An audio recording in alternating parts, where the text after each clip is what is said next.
Bien, en la clase de hoy vamos a trabajar el texto de Bernard Jagger que ustedes tienen para leer algunas páginas, y acá yo tengo anotado cada uno de los conceptos más importantes de este texto. En primer lugar, lo elegimos porque es un clásico acerca de la cultura griega y nos permite entender algunos elementos fundamentales que son necesarios para poder ver el concepto de educación en esta época. En principio tenemos que decir que es muy importante para nosotros considerar este tiempo histórico, porque justamente es un tiempo histórico que va a ser susceptible de muchas críticas. Entonces, como veíamos en la segunda clase, para poder criticar determinada teoría es necesario conocer antes de qué estamos hablando. Bien, voy a leer una frase del texto que me parece de alguna manera interesante para comenzar el desarrollo de la temática. Jagger dice: todo pueblo que alcanza cierto grado de desarrollo se halla naturalmente inclinado a practicar la educación. Esto significa que el autor entiende que el pueblo griego alcanzó un grado específico de desarrollo que le permitió concebir la educación tal como la concibió. Y de alguna manera me hace pensar en la frase con que Aristóteles inicia su metafísica diciendo: todo hombre desea por naturaleza saber. Es decir, una de las características que el autor va a plantear respecto del hombre griego va a tener que ver con esta idea de que naturalmente el hombre quiere y desea conocer el mundo. Justamente en esa búsqueda de conocimiento del mundo y de sí mismo que lleva adelante el hombre griego es que concibe la educación de una manera particular. Vamos a ir ordenando las ideas de acuerdo al texto para que a ustedes les resulte más claro. En base a esta, de alguna manera, premisa de que el hombre naturalmente desea conocer y que en su desarrollo como comunidad alcanza la perfección y se inclina a practicar, por lo tanto, la educación, ¿sí? Entonces, primero tenemos que comprender la concepción antropológica a la cual se está refiriendo el autor.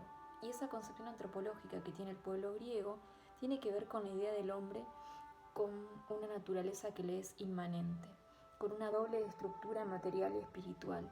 Y cuando decimos una naturaleza de carácter inmanente, estamos diciendo que el hombre griego concibe al hombre a sí mismo como a un microcosmos, entendiendo que es el cosmos un orden, ¿sí?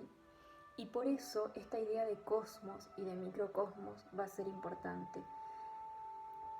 ¿Por qué? Porque cuando nosotros pensamos actualmente en la idea de naturaleza, es un concepto totalmente cuestionado desde algunas teorías específicamente pedagógicas. Entonces vamos a detenernos en este texto pensando qué es la naturaleza para el hombre griego, qué tienen que ver estos conceptos de cosmos y microcosmos. En principio, tiene que ver con lo siguiente.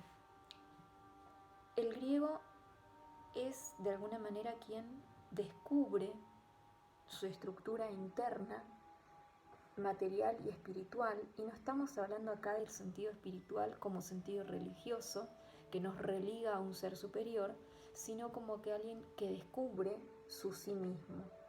Entonces, al descubrirse a sí mismo, se entiende y se comprende con un lugar y con una posición en el cosmos. Este cosmos al que hace referencia el autor y al que hace referencia el mundo griego tiene que ver con la idea de una organización, donde cada elemento tiene su lugar en esa organización y depende de otra, lo que nosotros podríamos denominar hoy como un sistema organizado, ¿sí? Entonces, a partir de esta forma peculiar de concebirse, piensa a la educación como el desarrollo de esa naturaleza, es decir, de esa legalidad inmanente que él tiene.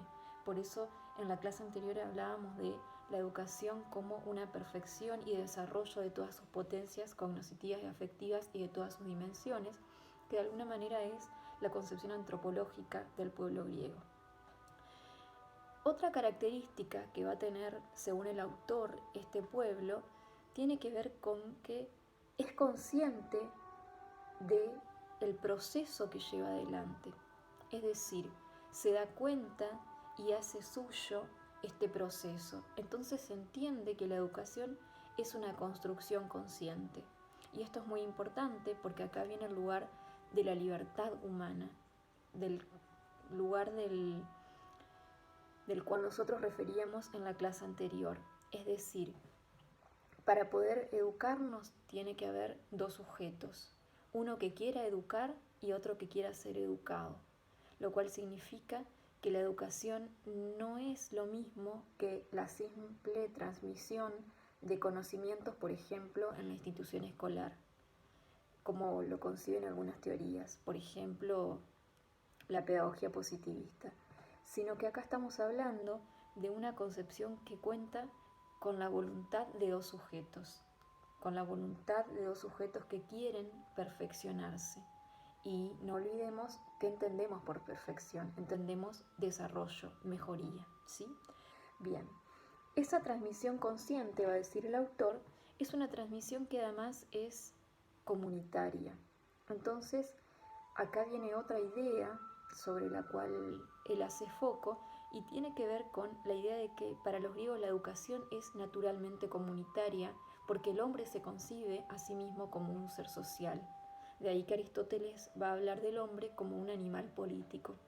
Y cuando habla de animal político, no está hablando de lo que nosotros entendemos hoy como política partidaria, sino de la dimensión social, de la capacidad de trascenderse a sí mismo y comunicarse con otros que el hombre tiene, y de esa necesidad que tiene de vincularse con otros para poder perfeccionarse, para poder desarrollarse, ¿sí? Siguiendo las ideas del autor, entonces volvemos hacia atrás. La educación es concebida de manera consciente, la educación es concebida de manera comunitaria y además esa vida en comunidad crea normas, ¿sí? Pero las normas no son normas externas al hombre, sino que son normas internas. Por eso se habla de una legalidad interna en la naturaleza del hombre y por lo tanto esa legalidad interna va a trasladarse a la legalidad de la comunidad.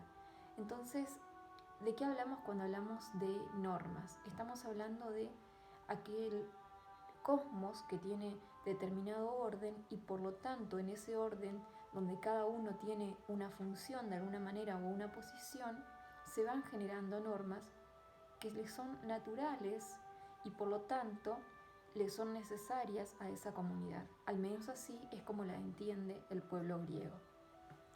Y esa comunidad, a medida que va generando normas, va creando valores. Es decir, si se entiende que una norma tiene que ser respetada, justamente es porque se entiende que esa norma nos permite alcanzar un determinado valor, ¿sí? Entonces la comunidad crea normas y crea valores que van transmitiéndose en un proceso y ese proceso es el proceso educativo. Hasta acá la primera parte del texto y las nociones fundamentales en relación a la concepción antropológica y a la concepción de la educación como un bien que es propio de la comunidad y es propio del hombre.